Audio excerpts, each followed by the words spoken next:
My 5 favorite and most used IEM ear tips. Let's jump into it. Hey friends, Tim here, welcome back to video on Giz Audio, and today we're discussing 5 of my favorite ear tips to use on my IEMs. Now, I was kind of surprised since posting the last ear tip unboxing video, how many of you were interested in ear tip reviews, ear tip ranking lists, and all that, because I never thought that ear tip was such, I don't know, such an interesting topic, I guess. I was always more interested in IEMs themselves, and ear tips I thought were kind of secondary, but I was completely wrong. A lot more people are interested in ear tip content than I could ever thought. So with all of that in mind, I would like to do more ear tip type content on this channel, starting with this really appropriate video.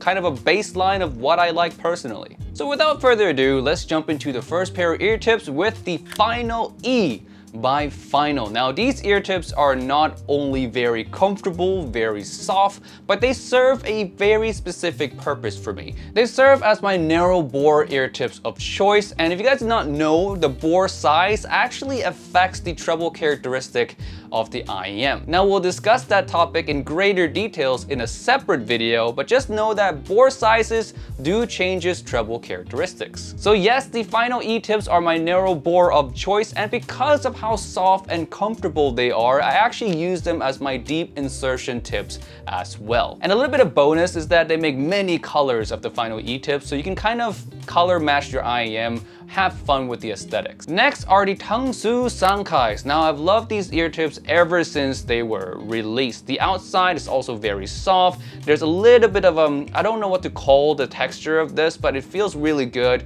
on the ears. The decently wide bore allows it to also fit over IEMs with larger nozzles. I've never had any IEMs that the Sancais just don't fit like a glove in. Now I usually use the Sancai tips on a lot of different IEMs, but especially on IEMs where I feel like there's a little bit too much bass. The Sancais, for some reason, makes each IEM sound like they have just a touch less bass. Not a complete bass leak or anything like that, but it just feels like it has a little bit less bass than the IEM would typically have. And I have a suspicion that it has to do with this texture here on the outside, but I'm not quite sure. But yes, when I have IEMs that have just a touch too much bass, the Sancai tips really help there. Next are the ear tips that I talk about so often on this channel. Everyone knows about it by now, and that is the Dunu S&S. Now these always fit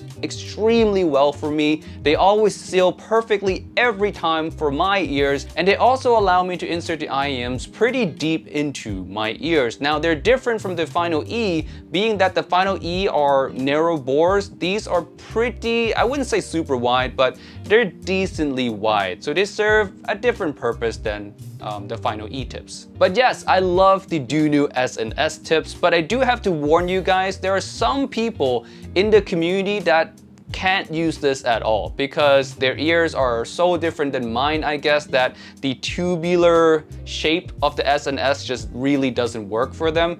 So I do suggest, if you can, try these out first before you buy. But the one good thing about these is that they do have a variety pack. So if you do need to buy in order to try them, you can try all the sizes with just buying one box. And I do suggest, especially for the S&S, for you to buy the variety pack to test. Even if you know that you typically use an M size or an L size or S size on any other ear tips, the Dunu S&S, the sizes vary quite a lot, so it's a bit too risky if you were to just blind buy one size. I do suggest you go for the variety. The next pair, we have the Divinus ear tips, both in the non-wide version and the wide version. Now these ear tips are super special because the outside material is incredibly comfortable. Like, they're almost silky in the way they just glide like in and out of your ears. Completely the opposite feeling of like a Celastec. A Celastec is like a very sticky kind of ear tips. The Velvets are opposite of sticky. They're super smooth and soft and uber comfortable to use. One thing to note on the regular Velvets though is that they don't really fit well on IEMs that have really big nozzles. You have to kind of finagle it in a little bit. But aside from that, they should fit most IEMs just fine. Now the wide Divinus on the other hand is awesome. They're one of the ear tips that allows you to have a very secure, shallow insertion. So opposite of deep insertion, where the deeper you fit an IEM, the smoother the treble tends to get usually. With shallow fit, you actually get a bit more treble out of your IEMs. And also, due to how shallow they are, they sit almost like outside of your ear canal in a way. And for some reason, I do notice a slight improvement in soundstage overall with any IEMs that I use. Now this could completely be placebo, so don't really believe my word 100% here. I need to do a lot more testing and maybe ask other people to confirm my findings.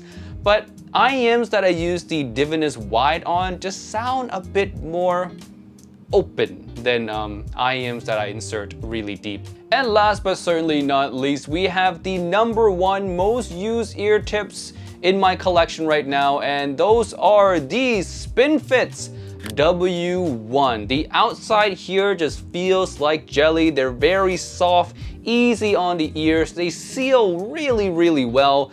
And overall, it's just like an all-rounder ear tip. I can fit this on pretty much anything, and it's gonna give me a perfect seal every time. I use them for a similar use case as the Dunu S&S, where I want an ear tip that allow me to insert the IEMs deeper, but still remain comfortable. In fact, after I discovered these, I kind of been using them instead of the Dunu S&S because again, they kind of serve a similar purpose, but I find these to be just a touch more comfortable. But they do come with their own kind of, I wouldn't say major flaw, but a flaw that needs addressing nonetheless, is that the grip on these ear tips will loosen over time. So if you put these ear tips on an IEM that has a super wide nozzle, and it stays there for a few days or so, then you remove it to put on an IEM that has a smaller nozzle size, you'll notice right away that the grip is not as strong. And I actually found this out the hard way, where I did exactly what I just told you guys. I put this on a smaller nozzle IEM, and then the W1 got stuck in my ears. After I removed the IEMs, the W1 just kind of stayed right there. But besides that big issue that they should probably fix, so Spinfits, if you're watching this, please fix it in future versions of the W1. Thank you so much. But yes, besides that issue, I love everything else about these ear tips, and I still use them every day. All right, that is it for this video today. Thank you so much for watching. Let me know down in the comment section below, which ear tips do you like the most or use the most? I would love to discover a lot more ear tips out there, and maybe once I try enough of them, we can finally have a proper ear tip ranking list. But until then, thank you for watching, and I'll see you guys in the next video. Peace out. Bye.